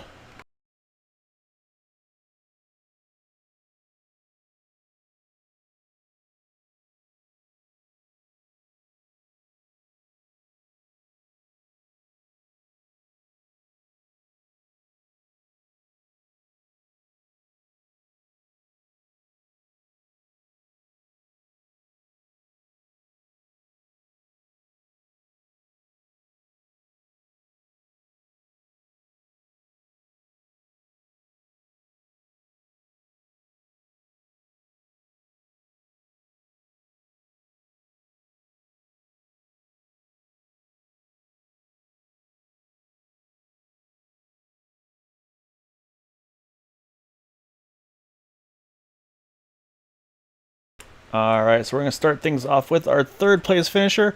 Say Dale's going to catch up with Kevin DeBrown there in that number 93 car. Started in the third position and finishes third. Yeah, Kevin didn't really lose anything, didn't really gain anything. Led a lot of laps and was very, very fast all day. Let's talk about your aggression early on. Yeah, it sucks to come on third. I definitely thought we had the race car to win, but pit strategy didn't work out. Yeah, one of the things we was talking about, you was really from the start, you was aggressive with it. You was able to, you was pushing Larry by cars, able to make it to the lead and stay there for a long time. Kind of got shuffled out there in the middle of the race, fell back, but was able to gain that ground up. Coming down to the end on the old tires, how was the car feeling? Oh, God, I was pushing like crazy. The tires were definitely worn out. I was trying my best to catch them. I stayed within a second. I couldn't gain anything more though. Yeah, I feel like you might have overdrove it a little bit. Oh yeah, definitely. As soon as we came up the pits, I was hard on it, trying to catch them, trying to get back up there. Yeah, it's you got to kind of get stuck in those positions. Back and forth fifth. You kind of got to really drive it in deep and hold it in there to gain that ground back. Unfortunately, weren't able to win, but awesome job on a third place finish. Anybody you'd like to thank? Just thank you guys for putting on the show. Area 51 for inviting me. It's been fun so far. Third places both times. And yeah, just everybody who puts on the show. Yeah, we was talking about your newer, the paint scheme. You've only had that for a couple of races. Who painted that car for you? That was Chris Cabot. He does all my paint schemes. Does an amazing job on it. Yeah, that's what we was talking about there before we brought you in here. So hey, I appreciate you showing up. Great job, third place finish. Can't beat that. Definitely, guys, appreciate it. All right, that's our third place finisher, that number 93 of Kevin DeBrown. As like I said, 2/3 in his 2 starts this evening. So we're going to grab our second place finisher, that number 67 of Larry Yingling. However, first I got to pull my little four-legged off my desk so I can see what I'm doing. So give me just one moment here.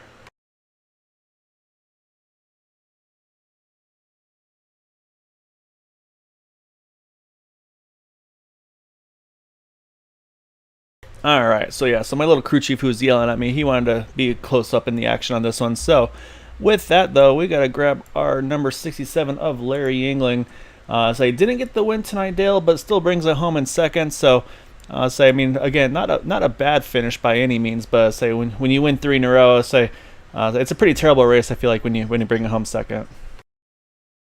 No, I think after the way these cars drive at these type of tracks, I'll gladly take second. Yeah, it was. I mean, we were kind of joking at one point. It was kind of Auto Club at Daytona, Talladega. With all of about the top 10, almost just nose to tail there.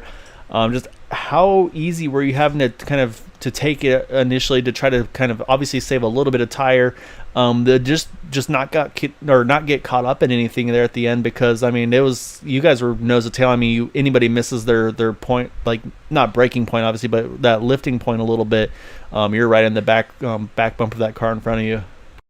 Yeah, there's a very fine line of trying to save your tires and trying to go hard, especially when you're in your pack. If you try and save your tires, you're going to get freight train. But if you don't, you can get freight train later on. So it's pretty much situational on basis. I just messed that saying up, but depends where you are on track. And I try to save my tires those few runs, and I even try to stay behind Kevin for the whole run to try and break away from the pack, but we just could never do that. Yeah, I saw you guys out, like you were saying at one point, kind of just like almost tandem drafting down the straightaways to say you get right to him on exit and just try to push him down the straight and make the speed there, and like I said, try to sneak away from him. But it really didn't seem like until about like 5, maybe 10 laps to go in the fuel run, that's when things really started to kind of settle in a little bit there. But at that point, I'd say that's not enough, obviously, to make a big difference at that point. So it looked like you and Logan you guys did your damage at that point on the pit entry and exit there. So you two were able to sneak away with a pretty sizable lead there and be able to kind of hold those guys off behind you. Yeah, I got pretty lucky. I was pretty much out front with Kevin the whole time, so that burned my fuel off. So that forced me to pit a lap before all my teammates and stuff. So that gave me and the others a pretty big lead, and I was able to get in front of Logan. And I don't know if I actually would have held him off or not, but I know I destroyed my right front tire when I had passed someone on the outside in the middle of a corner. But Logan did a great job. He definitely deserved that win, and I'll gladly take second, like I said. Yeah, I mean, it's obviously a really great start to the season. Fourth race in, say 3 wins in a second. So, yeah, I mean, obviously definitely what you need to do there. One thing we did notice, too, was the inside line versus the outside line. I mean, you could get to the inside of those guys, but if you didn't clear them, I'd say you're in a kind of a world of hurt, though, especially if they were kind of lined up to your outside there. Yeah, for sure. Every time I was on the bottom, I kept messing up by entering the corner a little bit too low, and I always clipped the apron, and that always shot me up and got me even more tight. But when you're on the outside, you're able to get to the right rear off the corner and get that momentum off. But half the time, it really just mattered who had to push or not. And I think mid-race, I almost cleared Logan, but he had Maxwell pushing him, and but most of the time, I just try and take it easy. Yeah, I mean, you did an awesome job tonight. So they still, like I said, able to bring it home in second. One thing we had mentioned as well was obviously don't want to touch the apron in 1 and 2. In 3 and 4, were you able to maybe cheat the apron a little bit to help it rotate, or was that not something you were really worrying about? Oddly enough, I don't think I've ever touched the apron. There's always 1 and 2. I kept clipping it, but I saw some people hitting that apron. I don't know if it changed their balance or anything, but I never did. Okay, yeah, so it's something I've done before. I don't know for sure how well it works, so that's why I figure I defer to some drivers that are a little faster than I am week in and week out to get some more insight on that one. But yeah, I mean, overall, still again a great run, Larry. Say keep it clean there for the 100 laps. So say, and obviously that's no easy feat here, like you said, with as tight as the racing was tonight. Anything shots you'd like to give for the second place run? Definitely my teammates this whole race, Maxwell Caldwell, Andrew Plashy, and Chad Wilkes, and great win by Logan. Good race again by Kevin. I believe he came in his first race last week, so it's pretty fun to race around him. And thank you guys for broadcast and everyone in Area 51 for putting this stuff on. Well, I'll say a great run again here, Larry. I'll say enjoy it, and I'll say I'm sure we'll be chatting again with you here shortly. Thank you, sir. Alright, so that is our second place finisher, Larry Yingling, which means we gotta now jump it over to our race winner in that number 63 car as we watch him. And so you can see Kevin giving him a little bit of congratulations down the backstretch after they had completed the start-finish line there. So let's go ahead and pull in our race winner in that number 63. So gotta grab the right person. There we go. Bring Logan Helton in here. So it's been a little while since you've kind of been racing with the Area 51 guys, but you brought it back in style here, pulling off the win this evening and beating one of the best to do it. Oh yeah, I was tonight. I was just kind of bored, didn't know what to do, and thought I'd just come back and race some Area 51 because these guys always have some fun races with all the competition they've gained over the last couple seasons. And I didn't expect to win it with putting in 0 practice laps because I came in with 3 minutes left in registration. But yeah, that was just a lot of fun, and I'm glad it went green towards the end there so we could put some strategy in and get some good racing. Yeah, we're noticing that too. Is it seemed like you really had the pace on the long run there. Once you were able to get to the front towards the end of that long run before the green flag pit stops, you were pretty much one of the only ones that could actually hold the gap kind of steady and not let those guys kind of just freight train back up to you. So I'd say, I mean, did you feel like you had a long run pace, or was it just you feel like maybe the tire fall off was that was the point, like you were just in the right place at the right time, or did you feel like you had something going on that was working well for you there?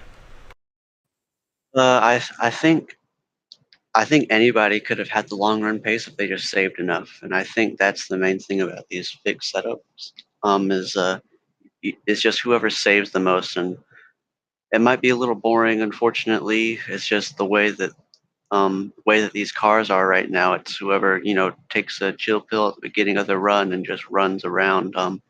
There was a little bit of a room I think where you could race, but it was very slim. If you were racing the whole run, you were gonna burn that right front off really easily.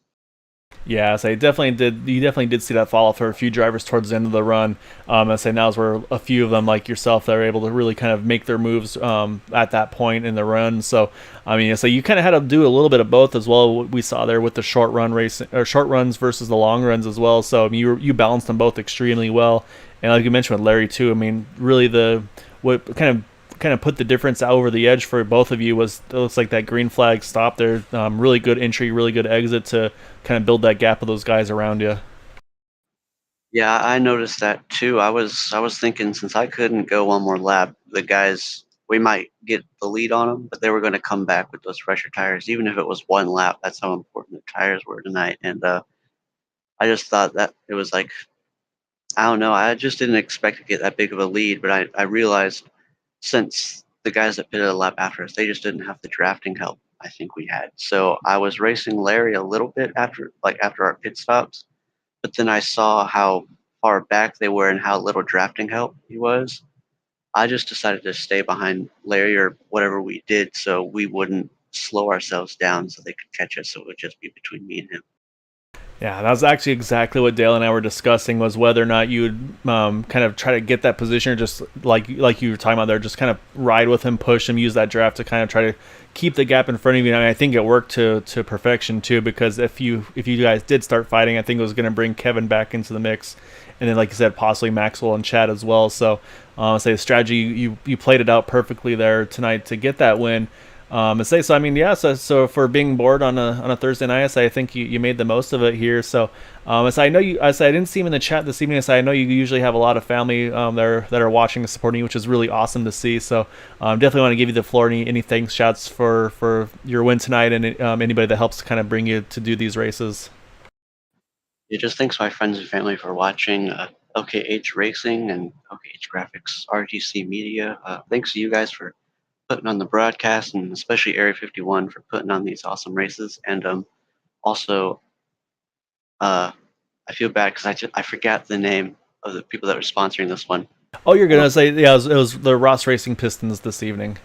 Yes, those guys. Thanks to those guys for putting on the for sponsoring this.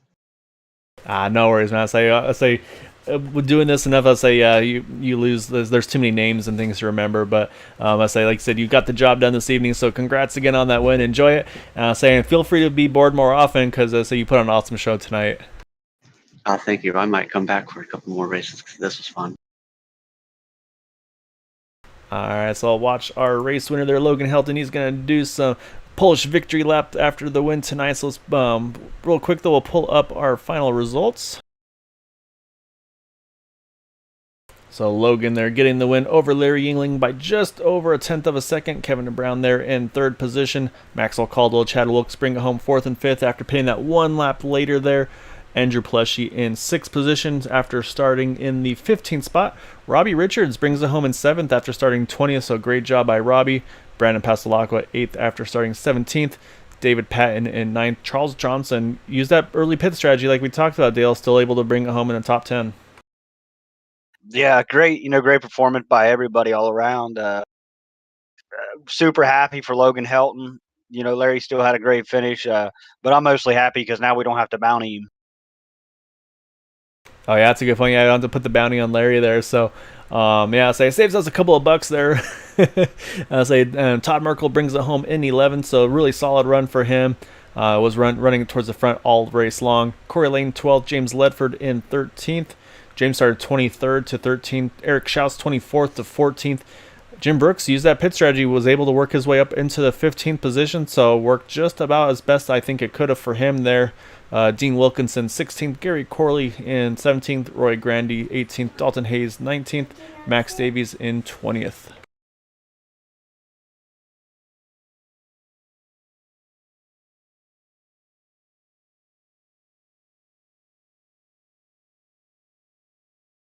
Sorry, trying to get our last page there.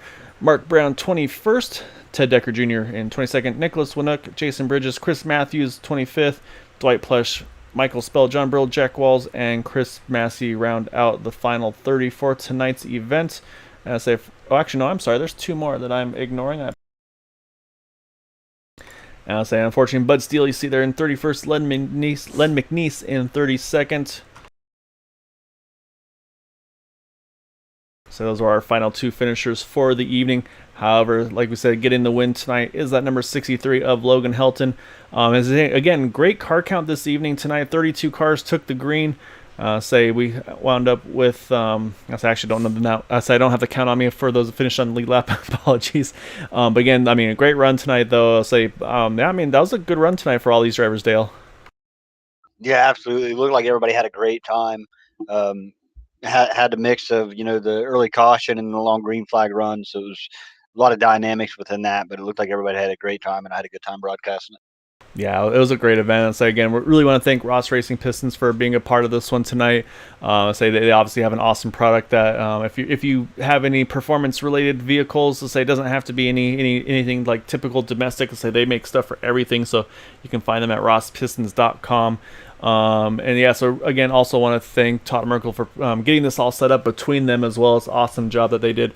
And again, just two cautions, 6 laps, 100 lap race. Just a great job by all these drivers here.